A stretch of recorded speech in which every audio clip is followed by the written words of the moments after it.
A lot of people do not make those decisions because there's no data, because there's a huge fear or risk of what might happen. How have you learned to make yourself comfortable with risk, whether it's a people decision, whether it's the opportunity decision or anything else? I think two answers to that. Yeah, I think you're dead right. Intuition is so important, and I trust my intuition. I'm a big believer in intuition, gut feel. I'm quite a spiritual person behind closed doors. So I think that's really important, and particularly when dealing with people. Don't judge people by where they come from, what they do, what their job title is. Judge the person by the person. It's one thing that it's close to me, is that it irks me when people make decisions just because someone's title it, they think they do without knowing the person.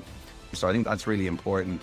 And then I think the big thing as a CEO or as a leader I've learned is don't ask too much of people. Sometimes the people that probably are willing to run through a brick wall for you will always be willing to run through a brick wall for you. So don't ask them to do it all the time. Look after the people, their goals. Make sure they take vacation, make sure they rest.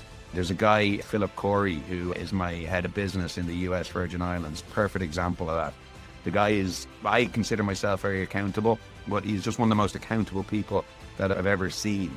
So one of my big roles with Philip is just to say, hey, are you okay? Have you taken some time off this weekend? Are you getting home on time?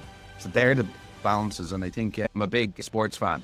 So I try and model a lot of, and this just works for me, I wouldn't say this works for everyone, but I try and model some of my leadership styles and some of my heroes in sports. Big Manchester United fan, big Irish and Leinster rugby fan. And that's where you can try and say other disciplines, other things people do. And really the best leaders are the ones that connect with, if it's their star players, their wider team, the physio in the dressing room. I try and apply that to a corporate function, which is not often that easy, but just being really aware what drives people. Certain people drive praise, other people drive from money or cash. That's where their motivation comes from. Other people, it's title, it's status. So it's understanding that.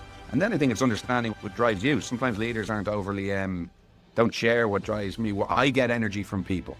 And one thing that sucks the life out of me is negative energy or people being dismissive of something that can't be done without all of the context.